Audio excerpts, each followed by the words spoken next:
That was a good clap. Maybe this will be a good video. Oh boy, who are we kidding?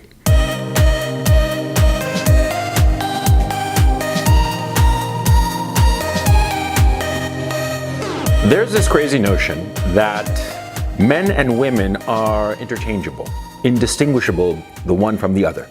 There's this notion, foolish, incredibly foolish, that parents are a mother, a father, it's all the same, And that's why, lesbian couples and homosexual couples adopting children or having children of their own somehow, that's perfectly reasonable because, they're all the same. They're all interchangeable, Men and women, there's no difference between them.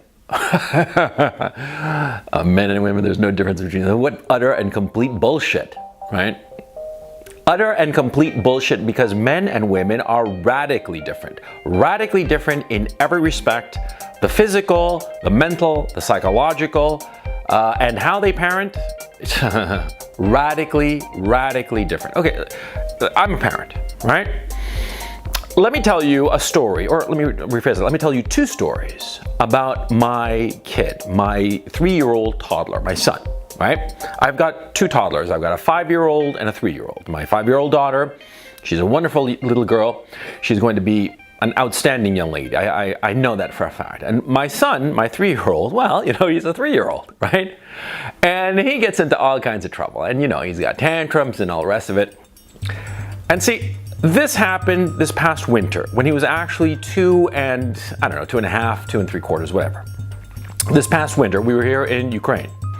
And in Ukraine, of course, because of the snow, because it's Ukraine, because of the snow, there are a lot of children's play centers that are indoors. Okay? And they have all kinds of toys and doodads and this, that, and the others for the kids to play in, right? And so I took my son, and there were these plastic motorcycles, okay? And he wanted to get on them. These plastic motorcycles, the kids would get on them and they wouldn't pedal them, it would just go with their feet kind of thing, okay? So my son wanted to get on the motorcycle, and his mother, what would she do? He'd whine that he wanted to get on the motorcycle, and she'd just very naturally pick him up and put him on the motorcycle, right? And he'd go and play and then get off the motorcycle and run around, play with his little friends or the kids there, what have you, and then come back to the motorcycle and he wanted to get on again, right? And he'd whine about it, and his mother would pick him up and put him on the motorcycle, and off he'd go again. Now, when he came to me that he wanted to get on the motorcycle, when he came and whined to me about it, what did I do as his father? I didn't pick him up and put him on the motorcycle. No, of course not.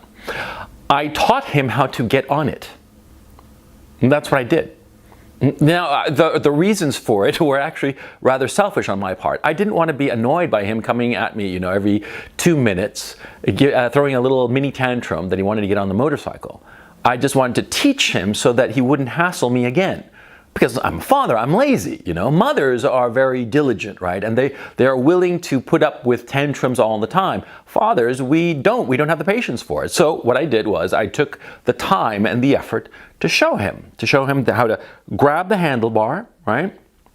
Plant one foot, his left foot, swing his right leg over the motorcycle and get on it, right? I taught him this. It took me, 2, 3, 4 minutes, 5 minutes. I don't know how long it took me. It couldn't have taken me very long. But the point was key, because after that, my son didn't need either his mother or me to get on the motorcycle. He knew how to get on the motorcycle now. He knew how to get on it, and he was quite proficient. Because when I taught him, I told him to get off it and get on it 2, 3 times until he mastered it, until he felt confident in what he was doing. Until he felt that he knew exactly where to put his hands, where to put his feet, how to swing his leg over. And he was on his way. He didn't need his parents anymore. He didn't need his parents anymore. Another story, also with my kid. This happened, 2, 3 months ago. The kid wanted cookies, right? Of course, kids want cookies, right? The one with the chocolate chips in them and all the rest of it, right? Okay, so he wants cookies, but they're in a cupboard, okay, high up on the kitchen, right? And so, what does he do? Well, the little shit figured out that if he took this step that he uses actually for the potty, if he took this step from the bathroom to the kitchen and plants it there in front of the counter, he can get on the little step and then put his palms on the counter, and with the stickiness and the sweat of a 3-year-old, right? He can grab onto the formica or whatever the hell the stuff is, and the friction will hold him so he can pull himself up, and he'll swing his leg up and get on the counter, right? And from there, once he's on the counter, he can go up and open the cupboard, and it's actually one of those cupboards that swings like that, not like that, right? So he can open the cupboard, and he knows how to scrunch down, and open the cupboard, reach in and get the cookies, right? And eat the cookies, of course. Now, of course, his mother saw this and was horrified. And she, instantly grabbed him, yanked him off the kitchen counter and plopped him down on the ground and said, "Never do that ever again," right? And the kid, he's 3 years old. His mother is yelling at him, and he was like, "Oh, okay, I won't do it again," Typical. What did I do? Very simple. I encouraged him to do it. I said, "You want a cookie? Go get one." And he was like, "But mommy said I can't." "Is mommy around?" "No, go get it." I went directly against his mother's impulse, because that's my job as a father. Because my job as a father is to teach him autonomy. My job as a father is to teach him how to negotiate the world, and which rules to break and which rules to adhere to. There are some rules that I am very inflexible with him, like, for instance, TV, junk food. No junk food, and a very limited amount of television, not more than an hour on any given day, and hopefully days that he doesn't even watch any television or looks at any screen, right? Be it computer or tablet or whatever. I'm very diligent and strict about those rules. But other rules, the kid is learning, that, well, they're sort of like flexible, and other rules, he has to break them. Now, the kid now, he doesn't even need the step stool to get up on the counter to get the cookies. He can do it all on his own. He's figured out a way to get on it, and with the friction of his sticky hands, hold on to the counter, yank himself up, and he sort of like scrambles his little feet up, his little feet, sneakers pushing up against the lower, cupboard, cabinet things, right? The cabinet doors, rather. And kicking against them and scuffing them, of course. And he gets on the counter, and he gets up and he gets the cookie or the potato chip or whatever the hell his mother is hiding away from him, right? And his mother is furious at me, furious at the kid. And the kid and I are in a silent, tacit agreement that when mom isn't around, he just goes up there and climbs on the counter and gets whatever he wants to eat. Now, his mother isn't really concerned about the junk food that he's eating. His mother is concerned that he's going to fall and hurt himself, and that's perfectly reasonable and perfectly understandable. The job of mothers is to protect the child from the world. I mean, there's a reason that a mother, what does she do with a crying baby? She, brings the child into her arms and cups the child against her breast and feeds the child and soothes the child. And that is a wonderful thing. And that is a wonderful feeling that the mother has and that the child has. It's good and wholesome, and there's nothing wrong with it. But there is something terribly wrong when that is the only parental emotion. When it's only soothing the child, when it's only giving in to his little tantrum, when it's only trying to make him feel good, as opposed to challenging him, as opposed to pushing him to achieve. His mother, quite frankly, was sort of like lax on the whole potty training thing. I was the one who kept telling, you gotta hold it in. And when you gotta go to the bathroom, just say, I gotta go to the bathroom, and we'll take you to the bathroom. I was the one who sort of like pushed him. And his mother was like, well, the other day you said him not to pee, and he didn't pee the whole day. He was about to explode. I knew, of course, that the kid wasn't going to explode, okay? Because children, when they hold in their pee, they don't explode. They're not like a fucking balloon or something like that, okay? If they hold it on too long, it'll eventually just come out. And no harm, no foul, no big deal, okay? But the point I'm trying to make, see, a father pushes the child forward. And the problem that we are having in our society is that, see, since we've come to this idiotic notion that men and women are the same in all regards, even though they're not, therefore parents are the same. Mother, father, it's the same goddamn thing. And since they're supposed to be the same goddamn thing, they act the same. And the fathers are encouraged to act like mothers.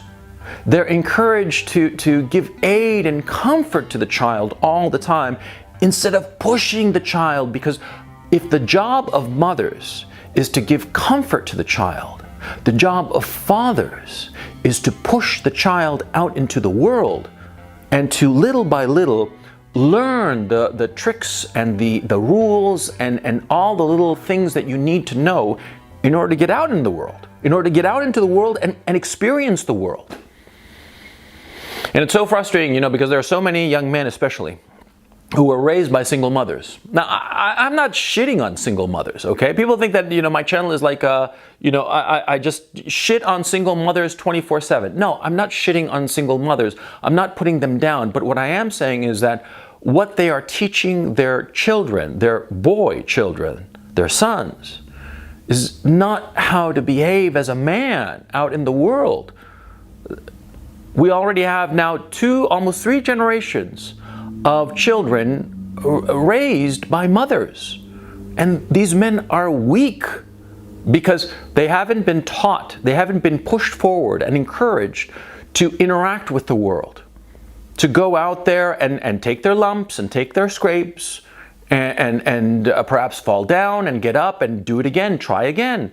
No. They have been comforted relentlessly by their mothers. And you say, well, what's wrong with that? There's nothing wrong with that. But if it's the only parenting that the child receives, if it's the only education that the boy receives, then that boy is going to turn out weak. He's going to turn out weak and not able to handle himself in the world. Why do you think that there are so many young people today, especially men, who live with their parents, who live at home, in the home that they grew up in? They live in their old room that's still decorated like they were 12 years old. What the hell is that all about? That's fucking crazy. It is. It's fucking crazy. And what's going on? It's because the mothers of these children, the mothers of these boy men, they keep indulging them. They keep indulging them and telling them, oh, what do you want, or whatever. And sometimes these mothers get very resentful because at their core, these single mothers or these parents who where both the father and the mother acted like mothers, well, these parents grow resentful of their child because they recognize that their child is not capable of fending for himself. But the problem is that it's not really the kid's fault, or it is to an extent, but it's as much the kid's fault as the parents, as the single mother, because the kid was not encouraged and pushed to engage with the world the way a father, a real father, does. I'm so glad that my kid, 3 years old, he stands up to his mother and breaks the rules and goes up and climbs and gets the fucking cookie or the chips or whatever the hell he wants. I'm so glad. Because he's breaking a rule, but he's learning autonomy. He is learning how to fend for himself. He's learning how to go out there and get what he wants without help from anybody. That's a man. The little shit is like 3 years old. He gets up to barely my waist, right? He's 3 years old, but he's already a little man, And he is. Because when he decides on something, he goes and gets it. At first, he whines to his mother, which is the natural thing. He whines and says, Mommy, I want this, blah, blah, blah. And then You know, when his mother says no, he decides, fuck it, I'm gonna go and get it. And he gets it. A couple of times he's like basically shoplifted some shit from the supermarket, although he is too small to recognize the concept of shoplifting. He wasn't really stealing, he just took things that he wanted. And we were like, holy shit, what the hell is he doing? We had to return it. It was kind of funny. It was very funny, actually. But the point, which is a great point, that the kid decides, I want this. I am going to get it. If mommy won't give it to me, I'll just take it. Good man, good man. I'm very proud of my son, you know. Little shit, 3 years old, he's cool. He's a cool little shit. He's a cool and tough little guy, right? And of course he throws his tantrums, and of course he wants his mommy, and he's scared of the dark, and you know, some commercials on TV, some of them scare the shit out of him, right? Because he's 3, you know, it's perfectly normal, it's lovely, it's beautiful, right? But the thing is, see, what I'm so happy is that I'm fulfilling my obligation as his father.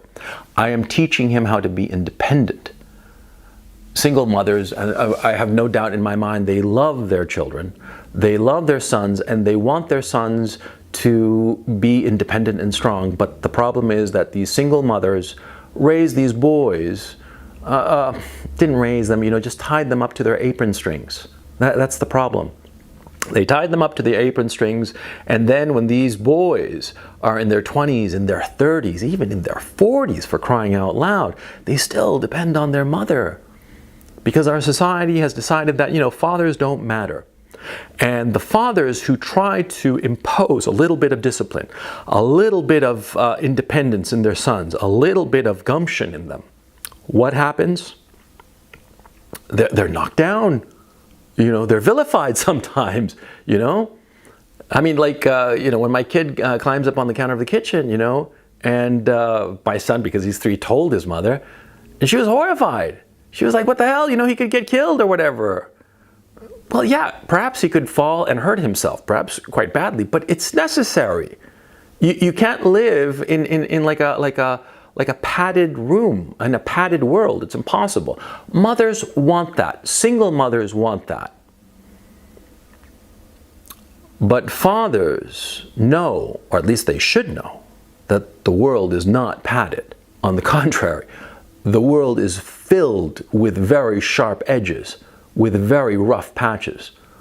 The world is a dangerous place. The world wants to kill you, basically. Wants to kill you and take everything you've got, including your life. It's the responsibility of fathers to teach their sons. Now, if you who are watching this, you're a father and you're unsure as to how to be a father, let me tell you. Let me tell you because I know, because I'm older. Not because I'm smarter, but just because I've been around longer. I know this. You have to push the kid. Push the kid forward. Nudge him out. Nudge him out of his comfort zone. Push him. You know, don't be an asshole about it. You know, don't yell and scream at him. Push him, because single mothers or the 2 parents where both parents are effectively mothers, you know, no, that's never going to happen. They're never going to get pushed. See, it's the father who has to do the pushing. It's the father who has to push the kid to push up against his limits and break through those limits. And once he has broken through those limits and established new limits, well, then push some more and break through those limits until the child, the boy, becomes fully a man. Because that's the thing, and that's the thing that I'm very thankful for insofar as my own son is concerned, is that he is breaking through his limitations and he is becoming a man. And that is my responsibility as a father. And it's something that single mothers or parents where both parents are mothers, well, they just can't do it because all they want to do is comfort the child. And the worst thing you can do for a boy is to comfort him. You have to push him. That's how he grows.